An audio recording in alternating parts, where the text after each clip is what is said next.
তিনি একজন আধ্যাত্মিক গুরু, বিশ্বস্তরীয় সমাজসেবী এবং শ্রেষ্ঠ লেখকদের মধ্যে গণ্য। জীবন নিয়ে প্রথাগত ভাবনাকে চ্যালেঞ্জ করার জন্য তিনি সুপ্রসিদ্ধ। আমরা বাইরের পৃথিবীটাকে কতভাবেই না ইঞ্জিনিয়ার করেছি, কিন্তু এর ব্যাপারে কিছুই করিনি। যদি কল্যাণ চান, সেক্ষেত্রে নিজের ভেতরেই রয়েছে একমাত্র সমাধান। আজ রাতে ওনার ডলবি থিয়েটারে টুয়ারের আগে সদ্গুরু আমাদের মাঝে উপস্থিত হয়েছেন ওনার লেটেস্ট বই death a yogi's guide to living, dying and বিয়ন্ডের ব্যাপারে আমাদের জানাতে। আপনাকে স্বাগত জানাই সদ্গুরু। ধন্যবাদ। আপনার উপস্থিতি আমাদের সৌভাগ্য। হ্যাঁ, ইন্টারেস্টিং ব্যাপার, আমরা একটু আগে ডেথ বা মৃত্যু নিয়ে কথা বলছিলাম, আর মৃত্যু নিয়ে কথা বলতেই আমরা সবাই বেশ অস্বস্তি আর বিষণ্ণ অনুভব করছিলাম। আর ইন্টারেস্টিং ব্যাপার হলো আপনার আলোচনার বিষয়টাও মৃত্যুই। এই বিষয়টা বাছার পেছনে আপনার অনুপ্রেরণা কী ছিল এবং কেন আপনার মনে হয় এই বিষয়টা নিয়ে মানুষের অস্বস্তি নয় বরং আরও স্বচ্ছন্দ বোধ করা উচিত? এমন কাউকে কখনো দেখেছেন যার কোনো মৃত্যু নেই?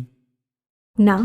কিছু মানুষ পড়াশুনো করে, কিছু মানুষ করে না, কেউ কেউ বিয়ে করে, আবার কেউ কেউ বিয়ে করে না। কিছু মানুষ পার্টি করে, কিছু মানুষ করে না। জীবনে যা কিছুই আপনি করেন, অন্য কেউ হয়তো সেটা করে না, কিন্তু এমন কাউকে পেয়েছেন যে মরবে না? তো এই বইটা শুধু তাদের জন্য যারা মরবে। তো দেখুন, আমাদের অস্তিত্বের সবচেয়ে গোড়ার বিষয় হলো আমাদের মরণশীল প্রকৃতি। এই মুহূর্তে আমরা যে বা যাই হই না কেন, যে প্রতিটা শ্বাস নিচ্ছি, যে প্রতিটা আমাদের অভিজ্ঞতা, এর মূল্য রয়েছে শুধুমাত্র আমাদের সময়টা সীমিত বলেই। হ্যাঁ, যদি এখানে চিরকাল থাকতেন, তাহলে আপনার আর আমার এখানে বসে কোনো কিছু নিয়ে কথা বলায় কী বা গুরুত্ব থাকতো? ঠিক। মূল্য রয়েছে একমাত্র সময়টা সীমিত বলেই। জীবন হলো সময় আর শক্তির এক সমন্বয়, আর দুটোই অফুরন্ত নয়। সময় আমাদের সবার জন্যই নির্দয়ভাবে একই গতিতে এগিয়ে চলে। আপনার ভালো লাগুক বা না লাগুক, সময়কে কেউ থামাতে পারবে না, তাই না? আপনি নিজের সময়টাকে ধীরে করা বা সময়কে পিছিয়ে দেওয়া, সেটা করতে পারবেন না। এরকম কিছু হয় না, শুধুই এগিয়ে চলে। কিন্তু শক্তি আমাদের হাতে আছে। যদি আমরা এটাকে নিজের সামর্থ্যে আনি, তাহলে সময়ের চক্রকে জয় করতে পারি। সময়ের চক্রকে জয় করলে জীবন সুন্দর এক নৃত্য হয়ে ওঠে। তা না হলে সেই একই সময়ের চক্রে পিষে যাবেন। তো জীবন আর মৃত্যু দুটো আলাদা জিনিস নয়। এই যে এখন আমরা আছি, এখন বলতে পারি যে আমি বেঁচে আছি, কিন্তু একই সঙ্গে আমি মরছিও তো, তাই না?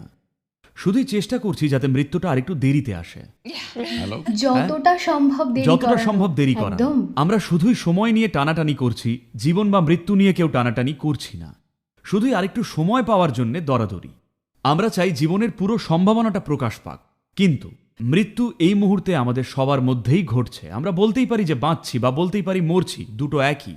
কিন্তু মৃত্যুর প্রতি এই যে মন মরা ভয়টা মানুষ তৈরি করেছে, সেটা আমাদের জীবনযাপনকে বাস্তব থেকে ভীষণ বিচ্ছিন্ন করে তোলে।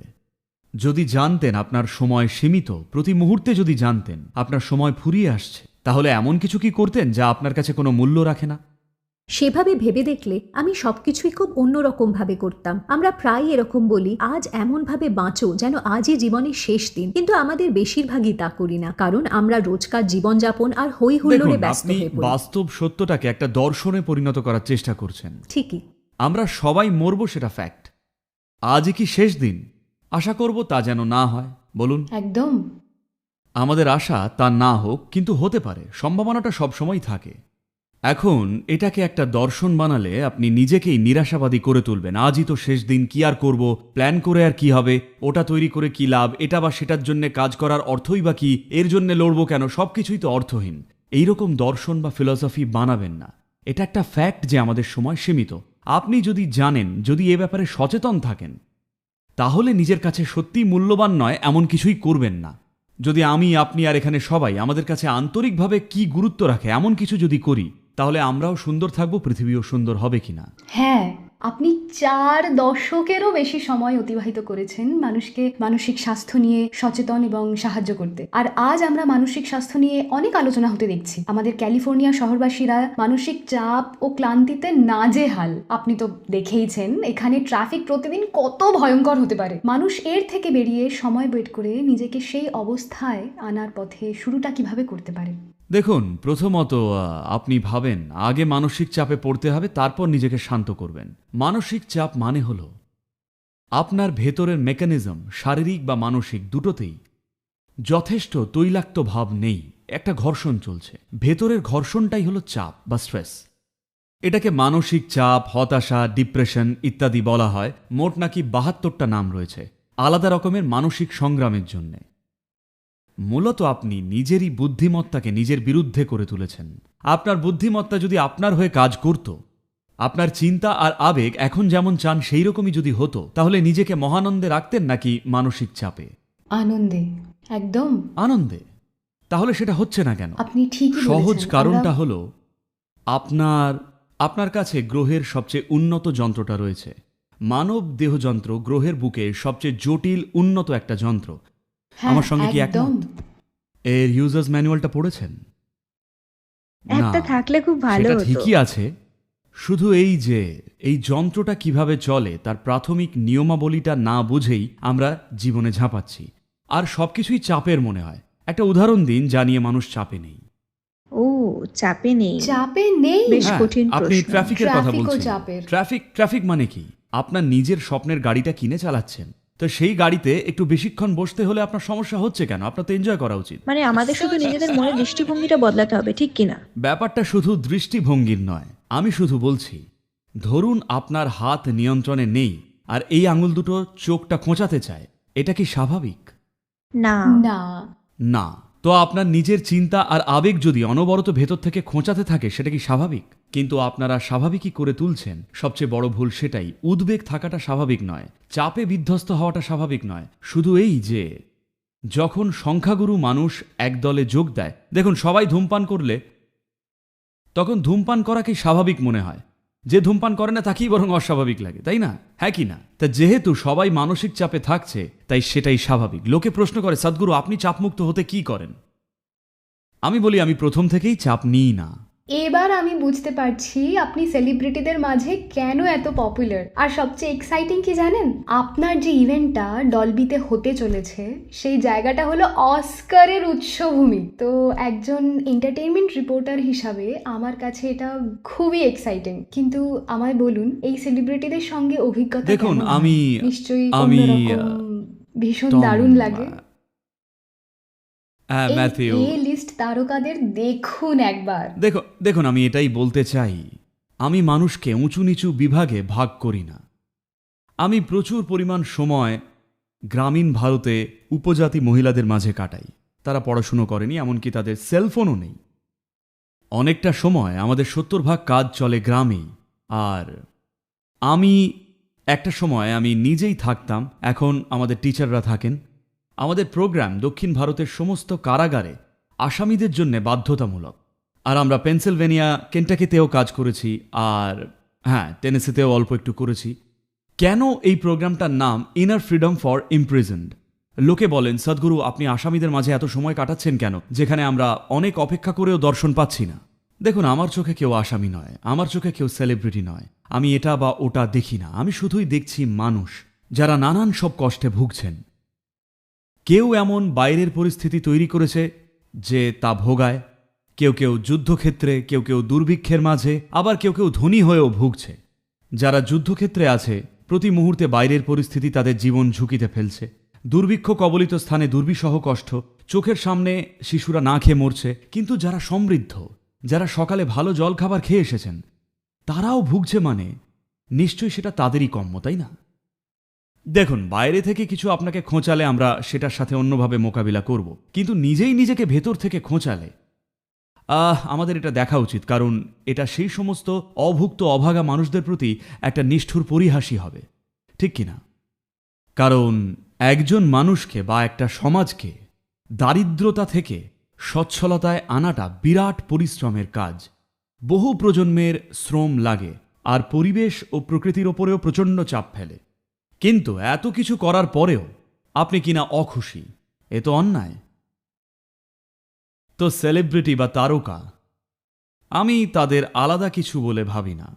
তারাও সাধারণ মানুষই। সবাই যা স্বপ্ন দেখে, কিছু মানুষ তা বাস্তবে পেরেছে। তো অবশ্যই তাদের সাফল্যকে সম্মান করুন, নিশ্চয়ই তাদের সাফল্যকে স্বীকৃতি দেওয়া উচিত। কিন্তু গুরুত্বপূর্ণ বিষয় হল তাদের জনসংযোগ আছে। আর তারা সেই সংযোগকে দায়িত্বের সাথে ব্যবহার করে বিশ্বে ভালো প্রভাব ফেলতে চান, যেটা খুব গুরুত্বপূর্ণ। কারণ আমাদের বুঝতে হবে, এই পৃথিবীতে অনেক অনেক মহামানব এসেছিলেন। কয়েকজনের নাম হয়তো জানেন, যে একজনকে অবশ্যই চিনবেন, সে হলো যিশু। ওনার জীবদ্দশায় কজনের কাছে উনি পৌঁছতে পেরেছিলেন? 12 জন। তার মধ্যেও একজন ওনার ওপর ক্ষেপে গেল, তাই তো? আপনারা আরও অতীতে যান, এই যে গৌতম বুদ্ধ কতজনের কাছে পৌঁছেছিলেন? মাত্র কয়েকশো। কৃষ্ণকে দেখুন, কি মহান এক সত্তা, কিন্তু মাত্র একজনকেই তিনি বলেছিলেন। কেমন? এটাই প্রথমবার আপনি এখানে বসেই গোটা বিশ্বের সাথে কথা বলতে পারেন। এমন সক্ষমতা, এমন সামর্থ্য আপনার থাকতেও যদি মানব সমাজকে রূপান্তরিত না করেন, এর সহজ মানে হলো আমাদের মনে যথেষ্ট ভালোবাসা নেই। আমি তেমন হতে চাই না, এই যা। আমি একদমই নিজের বড়াই করার জন্য বলছি না, শুধুই জানাতে চাই যে আজ কি সম্ভব হয়েছে। 2024-এ আমাদের ভিডিও 523 কোটি মানুষের কাছে পৌঁছেছে। তা এটা আমার জন্যে নয়, কারণটা আজকের সময়, আজকে যে যুগে আমরা আছি সেইটা। আজ বুদ্ধ এখানে থাকলে তিনিও একই জিনিস করতেন, যিশু এখন থাকলে হয়তো আরো বেশি লোকের কাছে পৌঁছতেন। একমাত্র বিষয় হলো তাদের সময়টাই এমন ছিল যে কিছু বললেও বড়জোর 10 জন শুনত। আমরা এমন এক সময় আছি যখন গোটা মানবজাতির কাছে আমরা পৌঁছতে পারি। এখনই সময়। যদি প্রত্যেকজন মানুষকে রূপান্তরিত করতে হয়, তাহলে যে অন্যতম গুরুত্বপূর্ণ বিষয়টা দেখা দরকার তা হলো আমাদের মরণশীল প্রকৃতি। কারণ আমরা যদি না বুঝি, আর বুঝতে পারলেও আমরা হয়তো সচেতন নই। আমরা সচেতন নই, এই যে বসে আছি, কতগুলো শ্বাস নেব সেটা কিন্তু অসীম নয়, একদিন শেষ হবেই। আমরা ব্যায়াম করতে পারি, আমরা যোগা করতে পারি, আরও উন্নত হয়ে সময়টা একটু বাড়াতে পারি, কিন্তু পুরোপুরি ঠেকানো যাবে না। যখন এটা জানি, তখন নিজেকে সেইভাবেই সাজাই। আমরা আমাদের আশেপাশের জীবনের প্রতি আরও বেশি সংবেদনশীল ও বিনম্র হয়ে উঠি। যেমনটা আগেই বলেছিলাম, যা কিছু গুরুত্ব রাখে সবাই যদি তা করত, তাহলে এই জগৎটা চমৎকার হতো। আসুন সেটা সম্ভব করে তুলি। হ্যাঁ, আর মানুষের কাছে পৌঁছানোর ব্যাপারে আমরা আপনার একটা ভিডিও দেখছিলাম, আপনি অনেকজনের সামনে কথা বলছিলেন ও বার্তা দিচ্ছিলেন। আপনার একটা ফ্রি মেডিটেশন অ্যাপও আছে শুনেছি, যেটা দিয়ে নাকি মানুষ নিজে নিজেই ধ্যান করতে পারবে। হ্যাঁ, আমাদের 2 থেকে 2.5 বছর লেগেছে এই ধ্যানটাকে একটা আকার দিতে, বা বলা যায় এই অ্যাপটা ইন্টেলিজেন্ট, নিজে নিজে কাজ করতে পারে। এটা একটা প্রসেস যেখানে আপনার নিজেকে 7 মিনিট দিতে হয়। দিনে 7 মিনিট যদি নিজের মানসিক স্বাস্থ্যের জন্য দেন, তাহলে একটা পার্থক্য এনে দেবে। ইতিমধ্যে কয়েক কোটি মানুষ এটা করছেন। আর মানুষকে শুধু অনুপ্রাণিত করতেই এই কথাটা বলছি। লঞ্চ হওয়ার প্রথম 15 ঘন্টায় 10 লক্ষেরও বেশি মানুষ এটা ডাউনলোড করেছিলেন। এটা দর্শায় মানুষের মধ্যে কতটা খিদে রয়েছে। এতটা খিদে রয়েছে কারণ মানসিক স্বাস্থ্য এখন আর ব্যক্তি বিশেষের সমস্যা নেই, এটা বিশ্বব্যাপী সমস্যা হয়ে উঠছে। যে সংখ্যক মানুষ মনের ফ্যাকাল্টি বা ব্যালেন্স হারাচ্ছেন, সেটা প্রায় মহামারীর মতো। তো আসলে আমেরিকা এটাকে মহামারীই বলছে। তো চেষ্টা হলো অন্তত আগামী 24 মাসে আমরা 300 কোটি মানুষকে দিনে 7 মিনিট দিতে দেখতে চাই। এই চেষ্টার মূল উদ্দেশ্যটা হলো এটাই।